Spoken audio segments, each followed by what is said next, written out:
à monter sur le groupe. J'ai vu ta demande, Cara, c'est pour ça que j'ai accepté.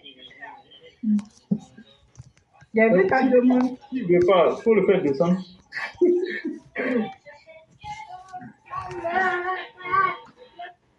Ok. Allez-y. Oui, en fait, par rapport à la libération des 2 gendarmes ivoiriens, il faut dire que c'est encore la victoire de la diplomatie efficace du Prado. Et c'est l'efficacité de la diplomatie.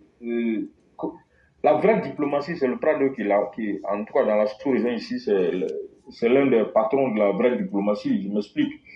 La diplomatie de casserole, là, ça ne donne rien. La diplomatie, vous là, il n'y a rien dedans. C'est juste pour faire du bruit. C'est la diplomatie comment on appelle, des populistes. Le Pado, il est à un autre niveau, c'est un autre level. Parce qu'il n'y a pas il a fait, quand les 46 soldats avaient été arrêtés, il a fait un discours le 31 décembre de l'année là, et il a dit que lui, en tant que président, il ne va jamais laisser un Ivoirien dans les difficultés à l'étranger. Chaque fois que les gens vont être en difficulté, il va faire de son mieux pour en tout cas leur venir en aide. Et il a dit aux parents des 46 soldats à l'époque de lui faire confiance et que il sait que c'est pas facile, mais il fera de son mieux pour que les gens puissent rentrer chez eux sains et saufs. Par la grâce de Dieu, il a démontré, il a fait. C'était pas évident. Pour les 2 gendarmes qui ont été arrêtés injustement, on les a pris en otage, c'est encore une prise d'otage. Parce que des gens, on sait pourquoi on les a arrêtés. Ils ont traversé la frontière parce qu'ils poursuivaient les Européens clandestins, ils les ont arrêtés. Et en échange, ils ont demandé qu'on leur donne 2 mercenaires que nous on avait arrêtés, des gens, en tout cas des terroristes. On a accepté de leur donner ces 2-là. Les gens qui ne comprennent pas vont dire oui, mais voilà, on avait arrêté des gens, on a préféré les donner. Non, on n'a rien perdu. On a d'autres personnes qui sont plus importantes. Ils nous ont livré les informations dont nous avons besoin pour nous protéger. Donc, donner 2 personnes et puis récupérer nos 2 gendarmes sains et saufs, c'est une bonne chose. Même si ils sont arrivés, on a vu qu'ils étaient chétifs, ils n'avaient pas bien mangé.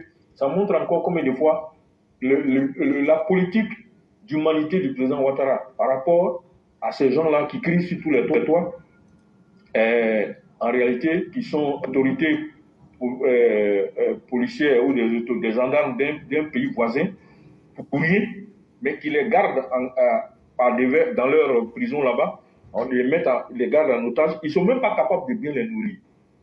En plus, je ne sais même pas s'ils n'ont pas été torturés, tout ça pour rien. Juste parce que simplement, ils ont voulu confirmer leur fausse thèse comme quoi on voulait aller les déstabiliser. Avec 2 gendarmes, on va les déstabiliser un pouvoir comme celui de Ouagadougou. C'est quand même incroyable. Donc, manifestement, c'était faux. Tout le monde savait que c'était faux. Comme le cas des 46 soldats, nous tous, on savait que c'était faux.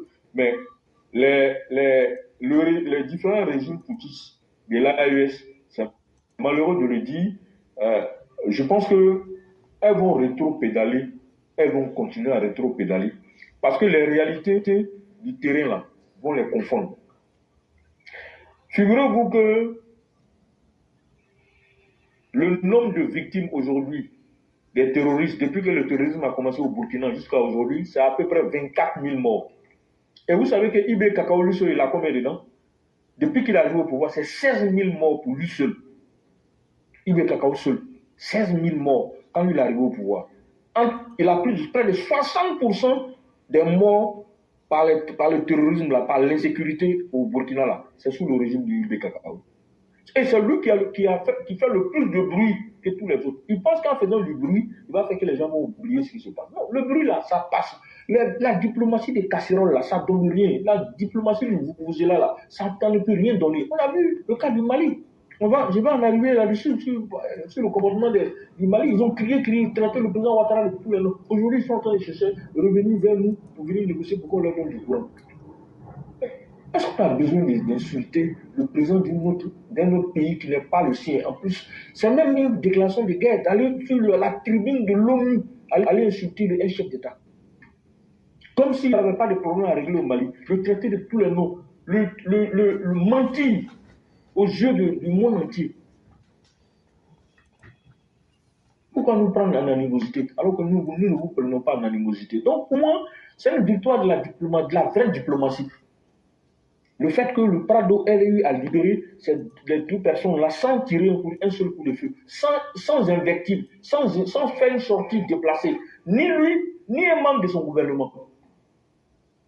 Personne n'a jamais, même le porte-parole du gouvernement a été plusieurs fois interpellé sur la question, il n'a jamais fait de sortie hasardeuse, il n'a jamais fait de sortie de route, il n'a jamais pris à partie les autorités burkinabées alors qu'on avait de bonnes raisons de le faire, on ne l'a pas fait. Donc ça veut dire que nous, on a mis la politique à un niveau qui, eux, ils ne pourront pas atteindre tant qu'ils n'acceptent pas d'avoir même une élection.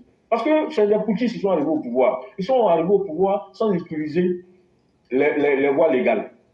Ils ont violé la constitution de leur pays en faisant un coup d'État pour arriver au pouvoir. Donc déjà, on n'est pas sur les mêmes longueurs. Donc ça, ce sont des éléments qui confirment que les deux pouvoirs, les quatre pouvoirs, c'est-à-dire les trois pouvoirs de l'AES et le pouvoir d'Abidjan, ne sont pas sur les mêmes longueurs d'onde. Le Prado a un autre niveau qui est trop stratosphérique par rapport à cela. Donc c'est pour ça qu'il ne leur répond jamais.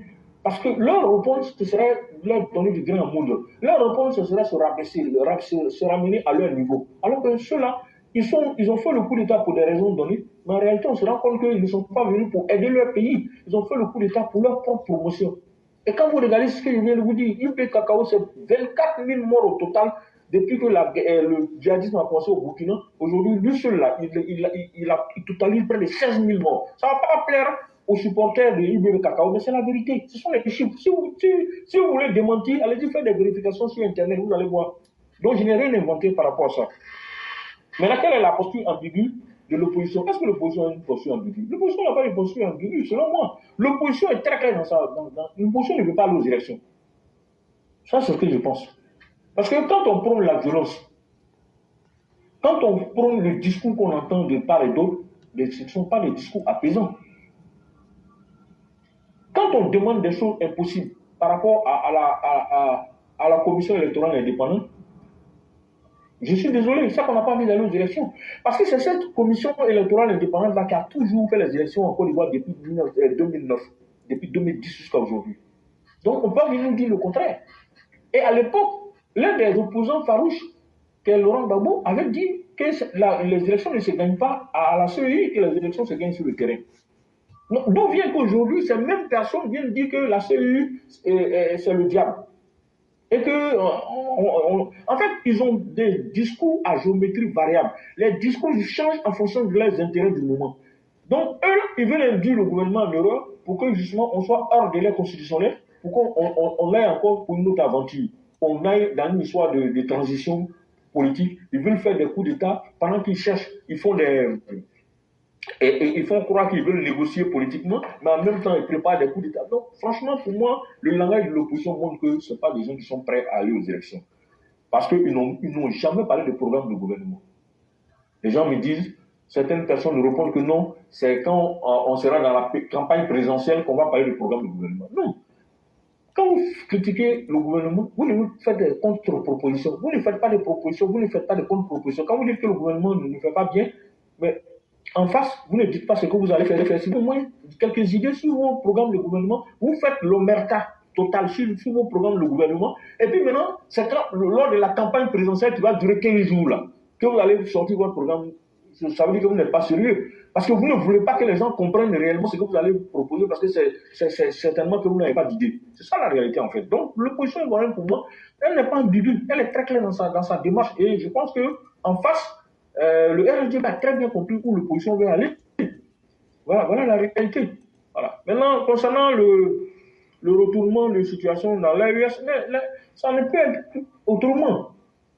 On ne peut pas poser un certain nombre d'actes et puis voir des conséquences contraires aux actes qu'on pose. On ne peut pas planter du maïs et puis vouloir récolter du riz. Ça ne marchera pas. C'est clair et net. Il faut avoir le courage de le reconnaître. Les accords de défense qui commencent à être comment on appelle le Tchad et le Sénégal, je crois, ont remis en cause. Mais la Côte d'Ivoire a remis les accords en cause sans crier, sans faire du bruit. Depuis 2012, déjà, le Prado, dès qu'il est arrivé au pouvoir, même pas un an après, il a commencé à parler des accords de défense avec la France. Mais il n'a jamais fait du bruit là-dessus. Tranquillement, on va faire une transition en douceur, récupérer la base militaire de Port-Boué de 43 ans vivant sans bruit. C'est ça la diplomatie dont je viens de parler, dont j'ai parlé au début de mes propos. C'est ça l'efficacité de la vraie diplomatie. Parce que quand on parle de diplomatie en politique, là, c'est pas venir crier sur tout le toit. Il y a des canaux par lesquels on règle certains problèmes. On n'a pas besoin de venir crier sur tout le toit pour faire le populisme. Juste parce que quand on va dire qu'on a rompu les accords de défense, la population va applaudir. Oui, quand la population finit d'applaudir, ça change quoi? Ça ne change rien, en réalité. Est-ce que le fait d'avoir une base militaire sur le territoire d'un pays fait que le pays n'est plus souverain? Mais c'est en toute souveraineté qu'on a accepté la base. Ça, c'est ce que les gens doivent comprendre. Est-ce que l'Allemagne est un pays qui n'est pas souverain? Pourtant, l'Allemagne a des bases militaires. L'Allemagne ne souhaite même pas que l'Amérique retire ses bases militaires de son pays. Le Japon a des bases militaires américaines. L'Arabie Saoudite, le Koweït, et j'en passe. Je pense la Corée du Sud également. Est-ce que le fait que la Russie fasse appel à la Corée du Nord pour succéder dans la guerre russo-ukrainienne, ça veut dire que la Russie n'est pas souveraine? Ah mais oui, parce que quand vous faites appel, vous êtes un pays souverain, vous ne devez pas faire appel à quelqu'un d'autre pour vous venir vous aider dans la guerre. Vous êtes souverain, vous êtes trop puissant. Donc vous comprenez que les gens s'adressent à une population qui ne comprend pas souvent grand-chose. C'est malheureux. Et donc, ils font croire des choses, et puis après, la réalité les rattrape. Ça coûtait quoi au Mali de ne pas faire des paroles inutiles à la Côte d'Ivoire pour être dans le noir? On vous vend de l'électricité. Vous nous devez, mais le président dit non, c'est un peu frère, ne leur coupez pas l'électricité. Vous insultez le monsieur matin, midi, soir. Vous le traitez de tous les noms. Vous dites qu'il est contre vous. Vous attrapez 46 de ces militaires qui n'ont rien à voir avec la déstabilisation de votre pays, qui n'ont rien à voir avec le djihadisme. Vous les mettez, vous voulez lui créer tous les problèmes politiques. Mais lui finit par dire à la société qui gère l'électricité, mais gérez votre problème avec eux. Parce que si moi je suis le diable, eux qui sont les anges là, ils n'ont qu'à payer nos crédits. Comme ils ne payaient pas, le premier a dit, bon, écoutez, s'ils ne payent pas, mais on ne leur donne pas d'électricité. Le peu qu'ils ont payé, là, on a donné juste un peu, ça qui a fait même qu'ils ont tenu un peu jusqu'à présent. Hein. Ça, il faut avoir le courage de le reconnaître. Aujourd'hui, le nouveau Premier ministre, Ablaye Maïga, veut se faire passer pour un ange. C'est normal, il vient d'arriver. Mais en réalité, là, vous pensez que c'est Cheval Maïga qui a décidé tout seul tous les problèmes qu'il y a eu au Mali par rapport à l'électricité? Non, je suis désolé, c'est pas vrai. Ça, on appelle ça de la poudre aux yeux. C'est de la politique politicienne qu'il est en train de faire. Il veut se faire accepter par la population. Il veut faire croire que Cheval Maïga était le diable. Même si je ne sais pas pour défendre Cheval Maïga que je dis ça. Cheval Maïga, il est ce qu'il est. Pour moi, c'était un monsieur qui ne mérite pas non plus d'être défendu. Mais je ne suis pas en train de le défendre. Mais je suis en train d'expliquer que aujourd'hui, Ablaye Maïga, lui, j'étais dans ce gouvernement-là, la population malienne souffrait, n'avait pas d'électricité. Ils le savent. Dans le monde moderne où nous sommes aujourd'hui, sans électricité, comment voulez-vous que les populations puissent évoluer convenablement? L'électricité, là, ça fait partie de l'IDH. Quand on parle d'indice de développement humain, l'électricité fait partie. Il y a l'éducation, mais il y a l'électricité aussi dedans. Il y a la santé, mais il y a aussi l'électricité dedans. Vous ne pouvez pas améliorer la santé et l'éducation s'il n'y a pas d'électricité. Je suis désolé. Comment vous pouvez développer votre pays, mettre les citoyens dans une certaine condition de vie favorable, et en tout cas décente, s'ils n'ont pas d'électricité? Dans un pays sahélien où le soleil en tout cas est une denrée qui n'est pas non seulement qui n'est pas une denrée rare, mais où le soleil en tout cas entraîne une chaleur incroyable. Le niveau de chaleur est à plus de 40 degrés. Il n'y a pas d'électricité. Les gens, il faut comment pour vivre de façon décente? En plus du djihadisme qu'ils sont en train de subir, le problème d'insécurité. C'est une forme même d'insécurité que les gens soient dans le noir la nuit. Aujourd'hui, bon, ils ont eu la sagesse de se rapprocher de la Côte d'Ivoire, du Ghana également. Ils sont obligés de passer par le Burkina pour s'adresser au Ghana. Vous vous rendez compte de la gravité du problème? Vous êtes voisin à un pays, on est tous dans la sous-région, tous dans la même CEDEAO là. Vous ne pouvez pas vous adresser directement au Ghana et à la Côte d'Ivoire, mais surtout au Ghana. Vous êtes obligé de passer par le Burkina. Ibé Kakao là, il fait son bruit là. Pourquoi lui continue de payer le courant? Lui, il paye le courant pour avoir. Il paye à la Côte d'Ivoire, il paye au Ghana. Il y a des dettes, mais il paye un peu, ce qu'il doit. Parce qu'il sait ce que c'est. S'il n'a pas l'électricité chez lui, il sait ce que ça va lui coûter. Donc, je vais m'arrêter là. Parce que, bon, si on parle disons, de l'AES, quelquefois, on est obligé de parler d'eux parce que, bon, ce sont nos voisins. Alors, ok, en fait, l'ambiguïté, c'est quoi? L'ambiguïté de l'opposition ivoirienne, c'est qu'ils font de la CEI bashing et après, ils veulent avoir des sièges. Donc, c'est ça. Ils sont incongrus, ils sont de mauvaise foi et ils sont vraiment ambigus. C'est par rapport à cela qu'on avait soulevé ce thème-là. D'accord, ok, il n'y a pas de souci. Je ne mets pas en cause votre... Oui. Non, c'était pour expliquer à ceux qui sont en bas. Expliquer, parce que moi, je ne les trouve pas... Enfin, moi, c'est ma lecture des choses, quoi. Quand je dis je ne les trouve pas ambigus, oui, ils sont incongrus, ça c'est clair. Mais ambigus, on voit, tout le monde voit leur jeu. Ouais, ces gens-là, ils ne veulent pas aller aux élections. Eux veulent simplement que le Prado n'a qu'à quitter, vont s'asseoir. C'est tout. C'est leur ambition qu'elle a. Ils n'ont pas d'autre ambition. Et ils ne cherchent pas à faire. Ils veulent être. Ouais, effectivement. Voilà. Et c'était les 49 soldats, pas les 46 soldats. Ah, pardon. Désolé. 49, c'est ça. 49. Dans ma tête, je disais 46. Oui, c'est vrai. Merci pour la rectification. C'est 49 soldats, effectivement. Voilà. On va laisser la parole au doyen Amara pour sa prise de parole.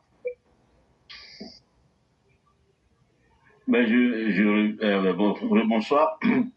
Je voudrais dire tout simplement que Martial, c'est ça, on va jamais finir de répéter les mêmes choses au risque parfois de... Bon, c'est pédagogique. Hein.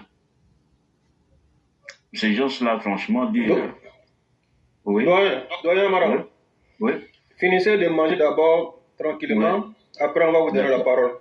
D'accord, merci beaucoup. Bon. Merci. Ouais. La dernière fois, donne la parole à l'île de notre mère, s'il te plaît. On va laisser la parole à la mère Fiona. Merci la reine de Saba de me redonner la parole. Donc encore bonsoir à tout le monde. Et voilà, je vais me prononcer sur les différents sujets. La libération des 2 gendarmes ivoiriens contre les 2 mercenaires burkinabés. Oui, donc alors le contexte, on le connaît tous. Hein, nos 2 vaillants gendarmes qui étaient en poste, je crois, à Bouna, qui faisaient tranquillement leur travail et qui ont pris en chasse, je crois, des orpailleurs clandestins qui se sont sauvés vers le Burkina et qui, par mégarde ou on peut dire par inadvertance, ont traversé la frontière ivoirienne pour se retrouver de l'autre côté, chez les voisins burkinabés, et qui ont été pris en otage pendant presque plus d'1 année. Voilà, et les autorités burkinabées les considéraient comme des mercenaires qui voulaient déstabiliser le Burkina Faso. Franchement, c'est ridicule parce que 2 gendarmes pour aller faire un attentat ou déstabiliser le Burkina, franchement, on tombe des nues, quoi.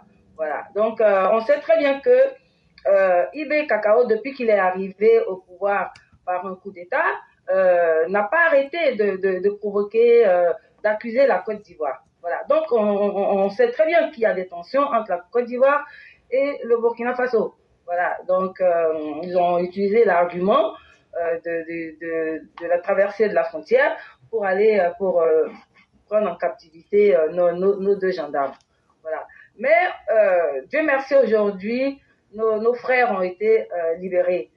Grâce au leadership, comme venait de le dire Martial, au leadership du président Ouattara, grâce à la maestria du président Ouattara, qui, au fond, il n'est pas un va-t-en-guerre. Voilà. Le président Ouattara, tout comme pour les 49 soldats, alors Martial, il dit 46, peut-être parce qu'au départ, il y avait 49, et puis les trois dames ont été libérées, donc il restait 46 soldats qui étaient restés au Mali. voilà, je crois. Voilà, c'est peut-être pour ça qu'il a tendance à dire 46 plutôt que 49. Sinon, c'est bien 49. Et donc, comme pour les 49, comme pour la libération des 49, le président Ouattara, il a joué la carte de la diplomatie. Voilà. Et donc, c'est grâce au président du Togo, Faure Gnassingbé, que les 46 ont été libérés. Et donc, c'est la même chose avec nos deux gendarmes. Le président du Togo a été le médiateur. Voilà. Et les négociations se sont passées au Togo. Voilà, c'est ce qui a abouti à la libération ici. Et on salue vraiment l'implication personnelle du président du Togo. Voilà, sans oublier que le président Ouattara, un homme de paix, un homme courageux, a joué aussi son va-tout pour que les gendarmes soient libérés. Mais de toutes les façons, même si ils ont été libérés contre les deux mercenaires qui, eux, étaient concrètement venus s'attaquer à la Côte d'Ivoire parce que il n'y avait pas que ces deux-là, il y en a d'autres qui ont été pris. Mais bon, comme on échange ces deux mercenaires contre deux vaillants gendarmes, on le prend comme ça, voilà. Et on dit voilà, Dieu merci, et on espère que nos deux gendarmes vont rentrer bientôt à la maison après leur escale au Togo. Mais nous, on va dire à Ibé Cacao que de toutes les façons, il va le payer, quoi. Il va le payer parce que apparemment, il est dans la fanfaronnade, il est dans le propagandisme. Et voilà, donc lui, il fait tellement de bruit parce qu'il a échoué à régler le problème du terrorisme au Burkina Faso, et donc il cherche un bouc émissaire qui est la Côte d'Ivoire. Voilà pourquoi il passe le plus clair de son temps à accuser la Côte d'Ivoire d'héberger des mercenaires. Il accuse la Côte d'Ivoire même d'avoir un camp d'entraînement pour des personnes, de personnes qui viendraient déstabiliser le Burkina Faso. Or, on sait que tout ça, ce sont des mensonges qui distillent à longueur de journée pour faire croire à sa population que la Côte d'Ivoire est responsable du malheur que connaît le Burkina Faso. Voilà. Mais il faudrait qu'il se calme parce que de toutes les façons, ces jours sont comptés, hein, Ibé Cacao là. Et on sait très bien que l'ennemi, la déstabilisation dont qu'il craint tant, viendra de l'intérieur et non de la Côte d'Ivoire. La preuve, il a arrêté des hommes politiques, des anciens militaires ou même des militaires. Il les accuse de fomenter un coup d'État. Dernièrement, certains ont été attrapés, ils ont été jetés en prison, et je crois qu'il y en a un même qui a été tué. Voilà, je ne me rappelle plus le nom, mais voilà, c'est dans ça que IB est en ce moment.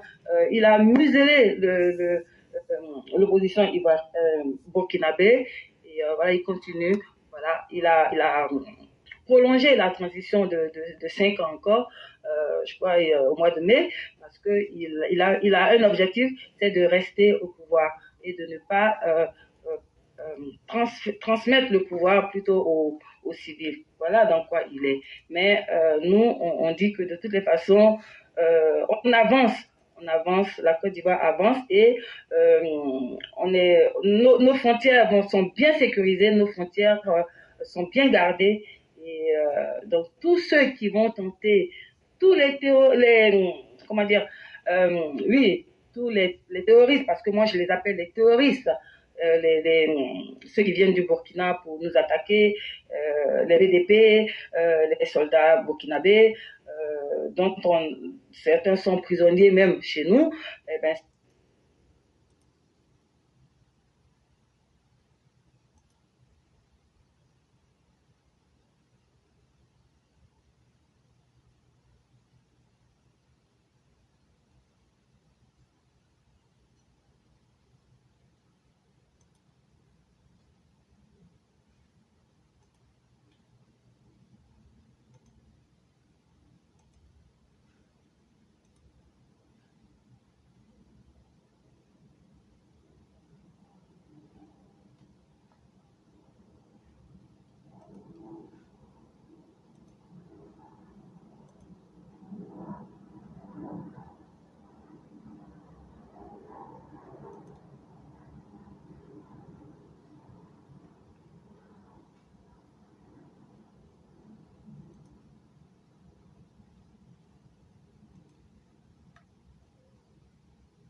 Alors, mesdames et messieurs, pour vous qui nous suivez sur TikTok, sachez que vous êtes sur la page Éclaireur pour vérité et vous allez beaucoup vous excuser. Mais c'est beaucoup d'efforts que nous essayons de faire et j'essaie du mieux que je peux pour essayer de faire passer le direct. Et ce n'est pas toujours facile. C'est pourquoi vous voyez des moments où ça se coupe. Et vraiment, il faut dire que c'est des efforts énormes que nous essayons de faire pour essayer de faire passer l'émission. Donc, à tous ceux qui nous suivent sur Facebook, vous pouvez aussi, dans un certain cas, aller sur TikTok aussi, parce qu'il y a de très belles choses qui se passent. Et moi, j'essaie du mieux que je peux pour faire passer l'émission. Et donc, pour ne pas rater des points, ceux qui sont là, vous pouvez aussi passer directement sur TikTok. Ça pourrait vraiment vous satisfaire. Trop demandé, hein, alors qu'en même temps, elle voudrait le poste de vice-présidence.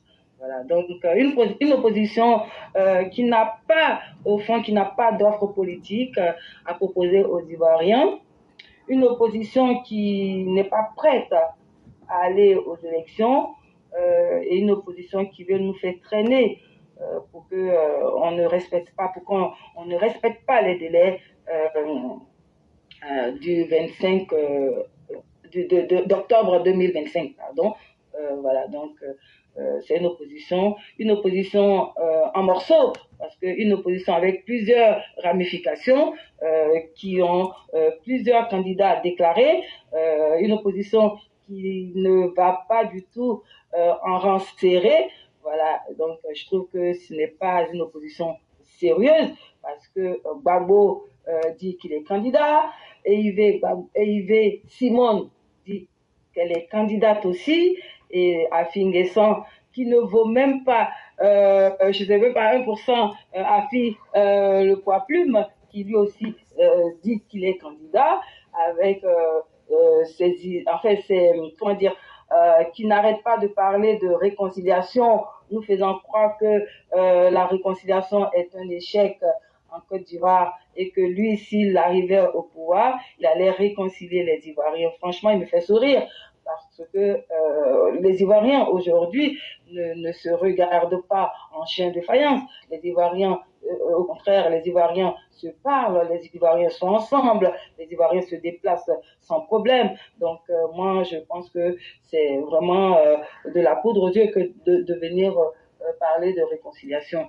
Et Afi N'Guessan qui nous dit que si le président Ouattara est encore candidat, eh bien, ça serait un risque pour lui-même et pour la nation. Franchement, je trouve que c'est gonflé de dire ça, parce que des gens qui ont été au pouvoir et qui n'ont rien produit, qui n'ont rien réalisé, ont le toupet de dire que le président Ouattara, celui qui travaille pour les Ivoiriens, celui qui construit la Côte d'Ivoire, si jamais il se représentait, ça allait être un problème. Franchement, moi je pense que c'est parce qu'il faut passer par les élections, sinon pour moi on devait reconduire le président Ouattara sans problème, parce qu'il a fait ses preuves, il a travaillé pour les Ivoiriens, voilà. Donc c'est celui-là qu'on veut, et ben c'est pas les fanfarons ou bien les bras cassés qui ont envie de revenir pour s'en mettre en plein les poches.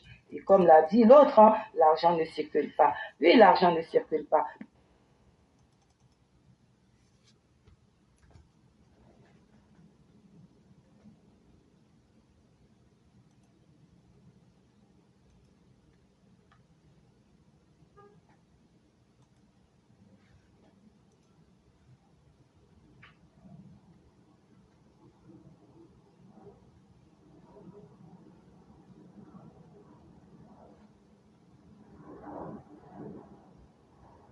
Donc, qui est là pour vendre du rêve aux Ivoiriens. Voilà. Donc, elle a vraiment une posture que on ne comprend pas, une posture bien ambiguë. Et ça, on peut le dire. Voilà. Maintenant, par rapport au troisième thème, les retournements, de situation dans l'AES. On nous dit quoi? Que l'AES, elle va bientôt quitter la CEDEAO. Nous, on dit, alhamdoulilah, qu'elle parte, cette alliance des États en souffrance, parce que de toutes les façons, ce sont des putschistes qui sont au pouvoir là-bas et qui sont arrivés et qui peinent à organiser des élections afin de transmettre le pouvoir aux civils. Une alliance de gens qui sont en difficulté face au terrorisme et qui n'arrivent pas à lutter contre le terrorisme. Que ce soit au Burkina ou au Mali, on voit bien qu'il y a une bonne partie du territoire qui est occupée par les terroristes. Chaque jour, il y a des morts. Chaque jour, il y a des déplacés. Voilà. La preuve, nous, en Côte d'Ivoire, on a accueilli, je crois, environ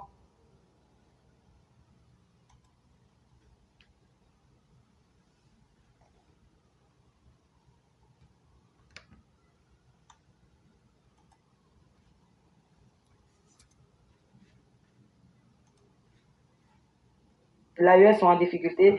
Et aujourd'hui, on voit bien que le Mali est en rupture en matière d'électricité. Le Mali est dans le noir et le Mali maintenant négocie pour avoir l'électricité auprès de la Côte d'Ivoire. Alors que nous fournissons de l'électricité, mais seulement il faut que le Mali soit en capacité de payer ses dettes en matière d'énergie. Faute de quoi, on est en droit de couper le robinet, c'est normal, voilà. Et donc que l'AES qui a créé sa fédération soit solidaire, que les trois pays là se soutiennent, voilà, et qu'ils ne viennent pas maintenant quémander auprès du président Ouattara ou bien de l'AES, soit de la Côte d'Ivoire, soit pour avoir l'électricité ou bien avoir des prêts, parce que ils ont passé leur temps à traiter la Côte d'Ivoire d'être le valet de la France, d'être d'être un valet local. Et on l'a vu à l'ONU, Choguel Maïga, il n'a pas arrêté de fustiger la France et de fustiger la Côte d'Ivoire, parce que nous avons de très bons rapports avec la France. Et donc, partant de là, nous, on dit qu'on accepte d'être une sous-préfecture de la France, parce qu'on doit traiter avec la France, on doit traiter, parce que la France est aussi notre partenaire.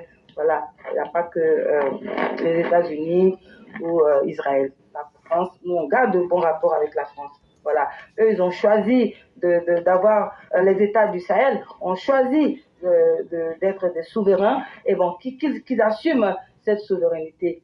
Voilà, parce que il suffit pas de pinailler, chanter à longueur de temps la souveraineté, et de ne pas pouvoir s'assumer. Voilà, et de se tourner maintenant vers des pays de la CEDEAO pour demander de l'électricité, notamment vers la Côte d'Ivoire. Voilà, on trouve que c'est vraiment se faire la courbette en fait. Voilà, alors que ils ont clamé haut et fort leur souveraineté. Voilà, qui s'assume. Voilà, nous on n'a pas besoin de. Voilà ce que je voulais dire. Je laisse la parole. Merci. Merci. Je t'en prie. Oui, merci la Mao Fiona. Merci beaucoup.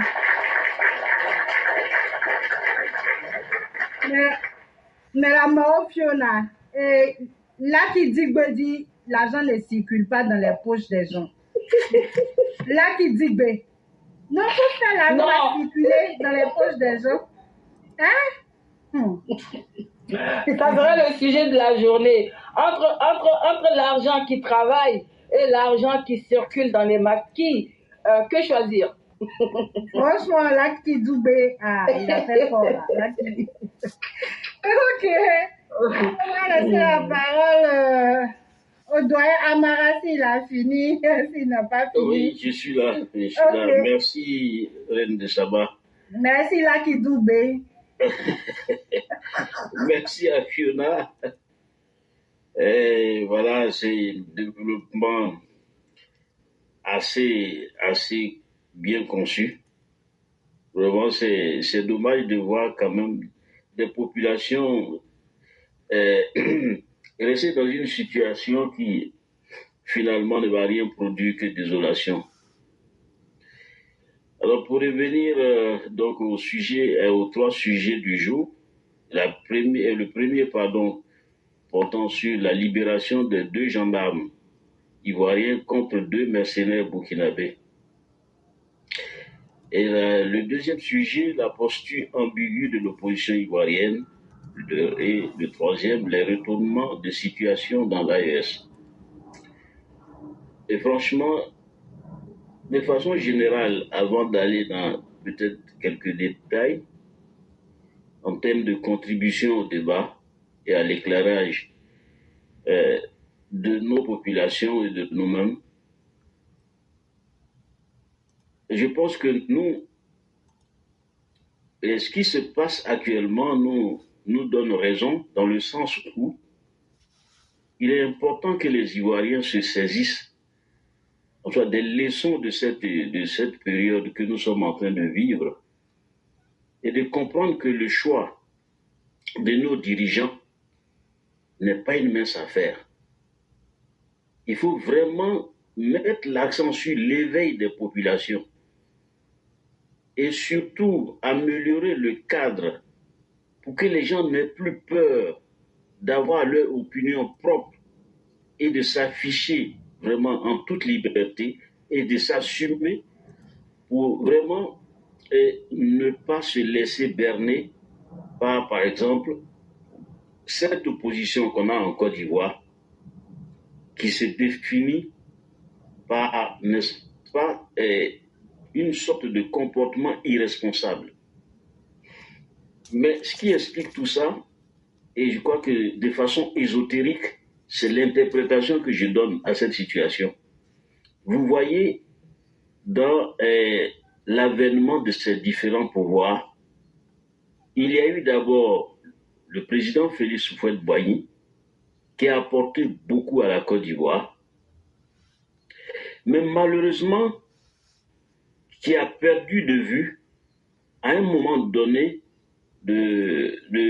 comment on appelle ça, de l'exercice du pouvoir en ce qui le concerne, que le choix du successeur, de son successeur, ne devait pas être, n'est-ce pas, influencé par des considérations vraiment personnelles.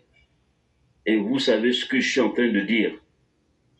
Le choix de Bédier, tout le monde l'avait décrié. Tout le monde l'avait décrié. C'était pour mettre la Côte d'Ivoire droit dans le mur.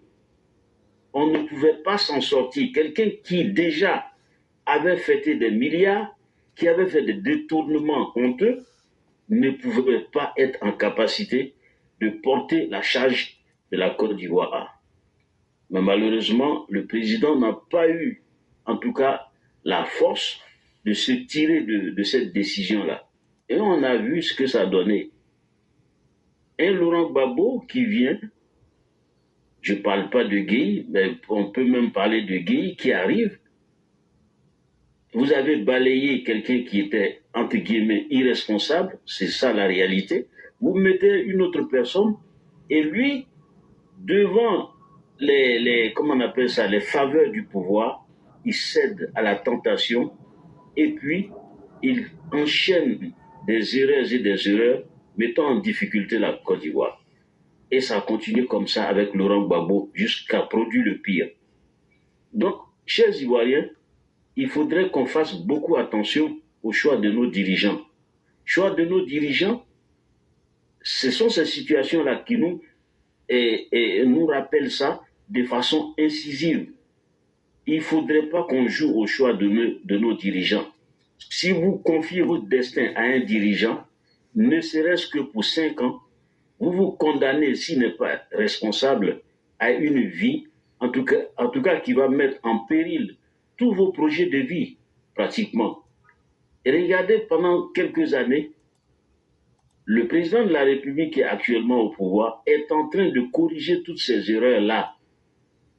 Mais donc, ne faisons pas l'erreur de lâcher ce monsieur en plein vol, en pleine capacité, et aller encore confier notre destin à des gens qui ne le méritent pas. On va le payer peut-être plus cher qu'avant. Donc la libération des 2 gendarmes, vous voyez, c'est une comédie. C'est une comédie. Et vous voyez toujours les lois du pouvoir. Les lois du pouvoir dont parle très souvent Éclaireur, c'était de la diversion. Ils voulaient emmener la Côte d'Ivoire sur un terrain d'hostilité, mais qui est notre combat. Nous, on veut construire notre pays et mettre ça à un niveau respectable sur le plan international. Mais ils sont encore dans ça, mais parce qu'ils avaient un dessein noir, c'était de déstabiliser la Côte d'Ivoire. Il faut créer toujours des petites perturbations pour qu'on oublie l'essentiel. Donc, c'en est un. La libération des gendarmes, ils ne pouvaient pas les garder de toutes les façons. Donc, c'est honteux de rentrer dans cela. Mais derrière cette activité nauséabonde, ce qui apparaît, c'est que, comment on appelle, les enseignements de Sankara, les sankaristes dans l'ensemble, sont en activité. Ils veulent absolument en découdre avec la Côte d'Ivoire, avec des thèses qu'ils soutenaient à l'époque. Mais moi, je voudrais dire aux frères burkinabés que dans le contexte de la mondialisation, il est mieux de ne pas aller dans ce sens. Et vous voyez comme à la Syrie, Assad est parti malgré la présence de la Russie, de Wagner. Assad est parti aujourd'hui. Donc c'est des enseignements pour dire que le plus malin, le plus sage, le plus enclin à écouter les voix de la sagesse qui peuvent nous amener au développement réel, c'est d'avoir beaucoup plus de sagesse, beaucoup plus de tempérance, de ne pas se jeter dans les animosités improductives. Ça ne sert à rien. La diplomatie menée par la Côte d'Ivoire est la bonne. Et je crois que nous devons nous en inspirer, même si nous ne sommes pas ivoiriens, pour pouvoir maintenir nos populations en paix et puis les laisser vaquer aux activités de développement. Vous, parce que vous avez une vision que vous voulez absolument imposer aux autres populations, ça crée ce qu'on appelle de l'incertitude. Et quand on est dans l'incertitude, on n'est pas en capacité de mesurer tout ce qui peut arriver par la suite. Mais très certainement, vous déséquilibrez des vies, et vous-même, finalement, vous ne produisez rien de potable au bénéfice de vos populations ou de vos pays. Donc cette libération, derrière ça, sur le plan politique, la Côte d'Ivoire a encore montré que à sa tête, il y a des dirigeants sérieux qui sont vraiment accrochés aux valeurs de la gouvernance, qui ne vont jamais se laisser traîner dans la boue et qui sont préoccupés et très accrochés à ces valeurs-là, de sorte que tout ce qui pourra perturber, en tout cas, la paix en Côte d'Ivoire et perturber le processus de développement sera quelque chose qui va être contenu, qui va être en tout cas circonscrit, de sorte à ne pas ralentir ce développement-là. Avec les pouvoirs anciens, on a appris que la gouvernance ne doit pas être livrée dans les mains de ceux qui ne le méritent pas. Il faut des gens qui ont un parcours, qui ont déjà fait leurs preuves sur le terrain social, ces gens qui déjà sur le plan intellectuel et même beaucoup plus sur le plan de la sagesse et de la maîtrise de la gestion des ressources humaines ont déjà fait leurs preuves. Mais quand on regarde le parcours de ceux qui ont gouverné la Côte d'Ivoire à un moment donné de son existence, vous voyez ce qui leur a manqué. Très certainement, il y figure en bonne partie leur niveau de sagesse, leur degré de sagesse, et aussi la maîtrise, en tout cas, sur le plan diplomatique des sujets de gouvernance. Donc, et puis un appétit très très prononcé pour tu vois, les biens publics, hein, le fait d'amasser tout le temps les biens qui ne vous appartiennent pas, alors que ceux-là étaient là pour servir, en tout cas, pour répondre aux besoins des populations. La posture donc ambiguë de l'opposition ivoirienne, je pense que c'est un sujet qui a été largement débattu, mais on peut revenir là-dessus pour dire que cette opposition, malheureusement, n'apprend rien de ses échecs. Elle est dans la haine, et tant qu'elle sera dans la haine, elle ne verra pas les lumières du progrès. Elle ne sera pas en capacité de proposer quelque chose qui peut vraiment être, attirer les populations. Lesquelles populations aujourd'hui sont en train de voir, en tout cas de plus en plus, qu'ils ont été un mauvais modèle.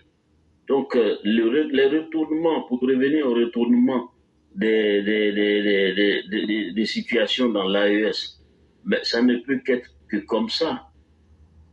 L'AES s'est engagé sur des sentiers et sans issue. On ne peut pas se mettre contre tout le monde. On ne peut pas combattre une sous-région dont les objectifs politiques et sociaux sont quand même d'un intérêt énorme pour tout le monde. Et puis penser qu'à 3, vous allez pouvoir vivre comme ça et vous développer, ça ne sera jamais possible. Donc, on n'est pas surpris. Et je pense que nous devons, nous, en tant qu'Ivoiriens, continuer de soutenir ceux qui sont au pouvoir actuellement en Côte d'Ivoire et protéger le modèle, parce qu'en fait, c'est un modèle qui est en train de se déployer, qui est un cas d'école que nous ne devons pas, n'est-ce pas, mettre à la poubelle parce que ce serait une perte énorme.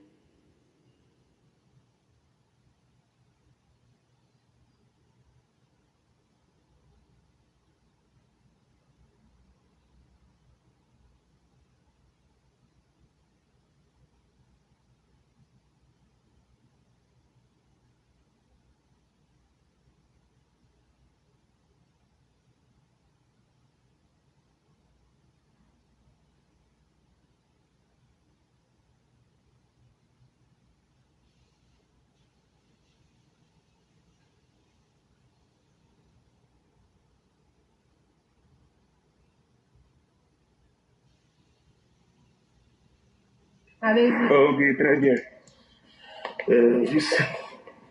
Voilà, je remercie tous les panélistes, en tout cas tous ceux qui sont passés avant moi, qui se sont prononcés déjà. Et sur les 3 sujets, je voulais commencer, je voulais lier les deux déjà, la libération des 2 gendarmes. Et le 3e, c'est-à-dire les retournements de situation dans l'AES. Je remercie infiniment le président.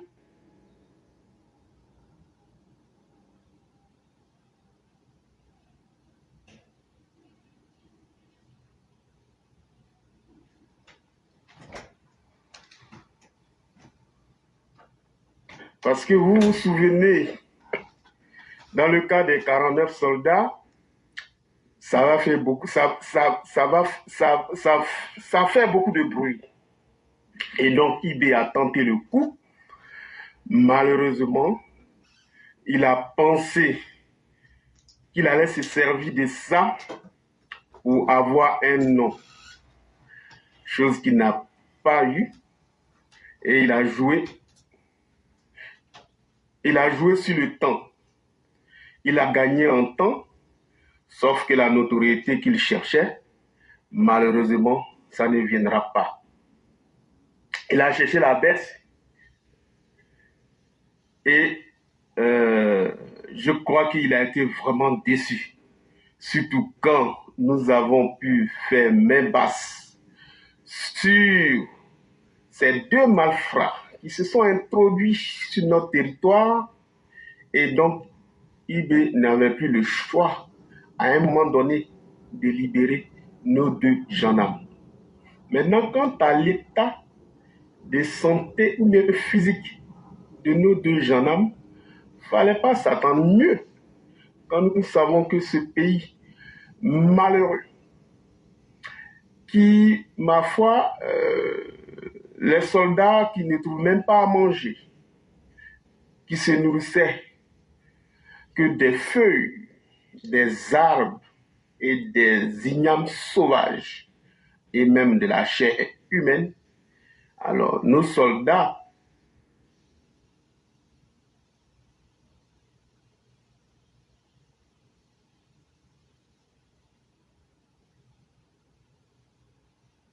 doit et surtout en matière de santé. C'était vraiment quitter le jour pour aller dans la...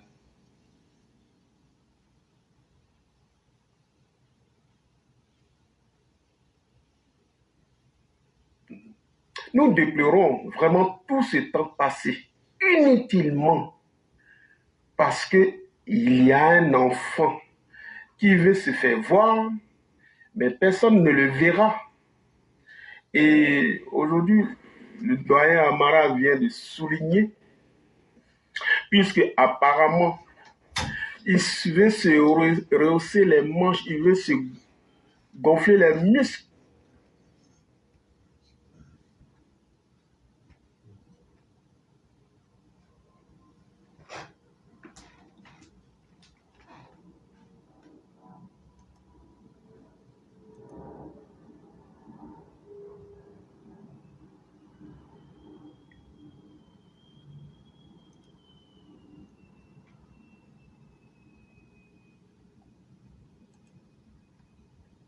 Surtout la Russie. La Russie, déjà en termes de développement, n'a presque rien apporté, mais pour l'assistance, finira par fuir. Et donc IB aujourd'hui, tout comme Assimi, je crois qu'ils commencent à trembler sur leurs bases, parce qu'ils se posent la question, comment leur sort se terminera? Est-ce que la Russie ne va pas faire la même chose? Oui, donc c'est en même temps la troisième thématique. Hein. Et donc, bien évidemment, ils auront les mêmes sorts. Il n'y a rien à faire. La Russie n'a jamais terminé sur ses fronts. En tout cas, les fronts où ils sont engagés, ils ont toujours quitté.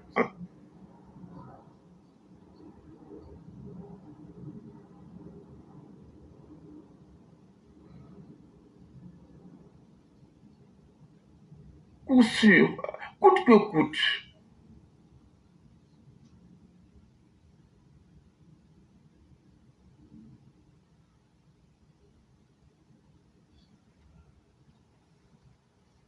Ce mois-là va leur permettre de bien voir clair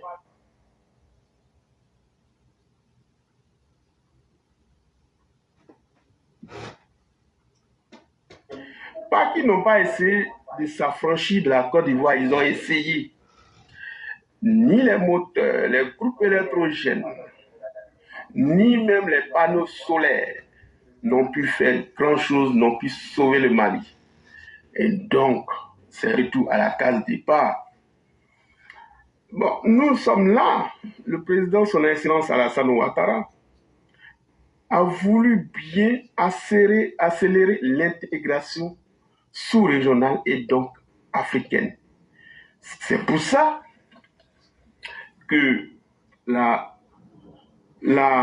le port sec de Ferké a été créé dans cette optique pour pouvoir accélérer et donc favoriser les échanges déjà au niveau sous-régional et aussi sur le reste de l'Afrique. Malheureusement, quelques individus ont choisi un autre chemin. Et entre eux-mêmes, nous ne savons qui c'est qui va servir qui en réalité. Parce que quand nous regardons au niveau de la production agricole, tout comme l'élevage, chacun d'eux a des millions et des millions de bétail, de têtes. Alors, je ne crois pas que quelqu'un ait entre eux besoin de l'autre. Si la Côte d'Ivoire s'affranchit de cette importation massive de bétail en provenance de ces pays de l'AES, je ne crois pas que la Russie, qui aussi fournit beaucoup de bétail, en aura besoin pour qu'il en importe chez eux. Déjà, le Niger, ils importent pas mal au niveau de l'importation, ils importent assez de produits, tout comme le Mali et le Burkina. En termes, sur le plan africain, vous savez que on a créé un grand ensemble qui est la ZLECAf. Mais eux, les trois, seront-ils dans ce mouvement-là d'intégration africaine? Je doute pour pouvoir se retrouver à eux trois. Nous les regardons faire et j'imagine bien qu'ils vont aller au-delà, je ne crois pas. Parce que c'est bien essayer, même s'ils essayent, ceux-là, ils vont retourner. Ils vont retourner dans la CEDEAO. La CEDEAO, qui est une organisation sous-régionale, qui est déjà un exemple d'intégration. Et donc, je ne crois pas que pour des postes, certains décident de vouloir la quitter comme ça. Mais ils verront bien, dans l'Afrique, le reste de l'Afrique pourra multiplier les échanges. Parce que les échanges entre les Africains eux-mêmes est tellement petit. Les échanges sont estimés à 12%.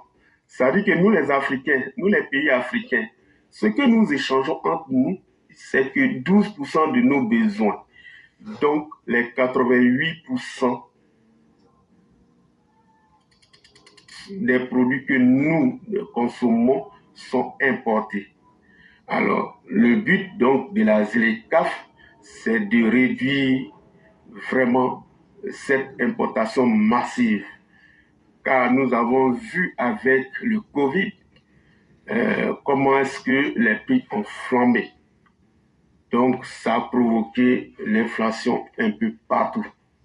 Pourtant, nous, Africains, si nous développons les échanges entre nous, même s'il y a encore un autre événement de ce genre, ça ne va pas se ressentir. On verra certainement pas des gens qui vont aller s'agenouiller chez Poutine pour demander quelques kilos. Voilà. Et donc, je crois qu'au jour d'aujourd'hui, les gens de l'AES, ils sont en train de réfléchir beaucoup s'il faut vraiment tenir cet engagement.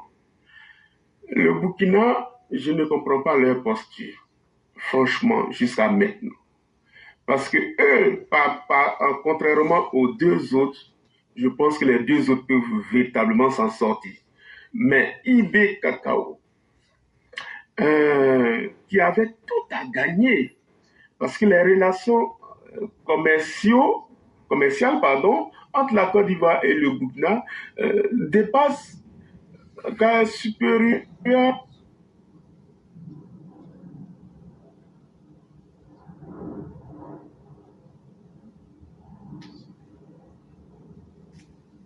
avec la Côte d'Ivoire. Donc, s'ils choisissent de suivre le Mali et le Niger, qui eux n'ont pas cette relation véritable avec la Côte d'Ivoire, je crois que c'est lui qui est le grand perdant dans cette histoire. Donc, nous sommes très soulagés de la libération de ces deux gendarmes. Maintenant, par rapport à la posture de l'opposition, nous comprenons très bien que l'opposition, au final, essaye de nous faire croire qu'ils vont aller aux élections, mais en réalité, ils ne préparent pas les élections. Ils ne préparent plus les élections. Ils n'ont plus envie d'aller aux élections. Ils tentent, avant même les élections, de créer le chaos. Donc, par tous les moyens, en se servant même de l'extérieur. Oui, c'est bien beau de tenter, mais sauf qu'ils ont affaire à un caillou qui sera dans leurs pieds et donc vraiment, je ne sais comment, nous ne savons comment ils vont s'en débarrasser. Ça ne sera pas chose facile. Son Excellence Alassane Ouattara, en dormant, ce que vous n'avez pas pu faire, ce n'est pas à son réveil que vous allez pouvoir le faire. Donc nous les invitons, nous invitons l'opposition à respecter les lois telles que la Constitution demande. Le code électoral nous exige, nous avons un certain nombre d'exigences vis-à-vis du code électoral Et donc les Ivoiriens n'attendent plus qu'à aspirer vraiment à la paix et non à ce chaos qu'ils veulent prévoir. La communauté internationale nous regarde. Nous sommes déjà bien lancés dans le développement. Je crois que si c'est pour venir développer la Côte d'Ivoire, ils doivent le faire de façon pacifique. S'ils ont des programmes pour chacun d'eux, s'ils ont des candidats éligibles pour chacun d'eux, pour chacun des partis, je veux dire, qu'ils attendent la période et présenter non seulement leurs candidats et aussi leur programme. Mais à dire imposer des candidats qui ne seront pas éligibles et profiter de cela pour pouvoir semer le chaos, mais je ne pense même pas que leurs suiveurs d'hier le feront aujourd'hui. Je ne pense pas que ça sera pareil. On peut crier haut et fort aujourd'hui, mais à la date précise, à la date dite, je crois que Laurent Gbagbo, il comprendra que finalement, sa parole ne tient plus. Parce que lui-même, il confond tout le monde. Je ne sais pas, Lucky Dubé, si lui il est devenu Dubé, bon, concrètement, un homme de ce genre-là, qu'est-ce qu'il pourra encore apporter à la Côte d'Ivoire si ce n'est pas aller déformer le nom de la Côte d'Ivoire? Donc, je vais m'arrêter là et puis je laisse la parole aux autres. Merci à vous tous. Merci beaucoup, cher frère Lézy.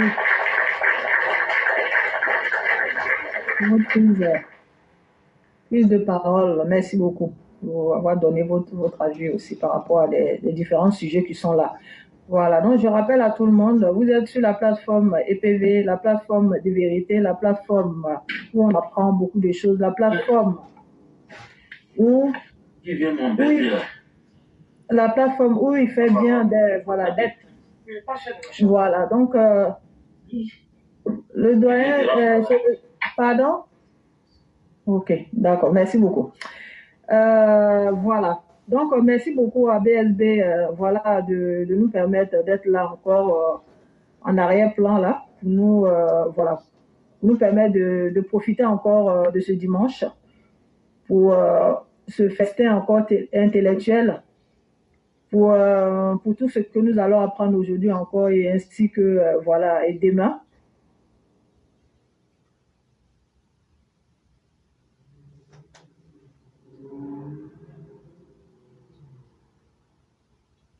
Demain, nous allons monter et pour les autres, je vous remercie de continuer à tapoter et puis de partager le direct pour protéger, s'il vous plaît. Merci beaucoup.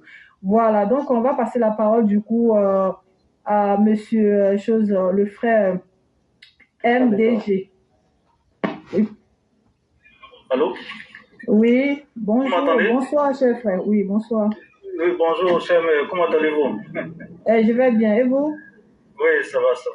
Ok. Ok, d'accord. C'est ça, en fait. Ok, merci beaucoup. Moi, à travers la libération de nos deux gendarmes et pas... Oui. Excusez-moi. En fait, apparemment, la parole, c'était à Kanaté. D'accord. Il n'y a pas de problème. Ok, d'accord. Merci beaucoup. Donc, Kanaté, chef frère Kanaté, on vous écoute. Ma soeur. Oui. Ma soeur Alila. Bonsoir. Bonsoir. Oui. Comment Gamia, faut lui laisser. Parce que moi, il doit poser des questions à éclairer. On va animer le débat. Faut le laisser parler d'abord. Ok, d'accord. Il n'y a pas de problème. Donc, chef frère MDG, on vous écoute. Merci beaucoup. Ok, parfait. Merci de me donner la parole. Okay, moi, par rapport à la libération de nos deux gendarmes, et par ricochet aussi, on a vu nos 49 soldats qui avaient été libérés il y a de cela un moment. Moi, j'aimerais rendre un hommage vraiment à notre président. Vous savez, voici un président qui est la deuxième armée de l'Afrique de l'Ouest, qui est placé parmi les 100 premières armées, si je ne me trompe pas, dans le monde. Voici un président qui a la possibilité de vraiment attaquer les pays qui ont pris, le pays qui a pris en otage ces deux gendarmes. Mais qu'est-ce qu'il a fait? Il a pris son calme et il a essayé de négocier pour que ces gendarmes-là soient libérés. Voici un président, un pays qui prend ces 2 gendarmes en otage et en même temps, de ce pays-là, on voit des tentatives de déstabilisation du pouvoir du président Alassane Ouattara. Mais malgré tout ça, le monsieur se calme, il dialogue. Vous savez, on doit avoir peur de ce monsieur-là.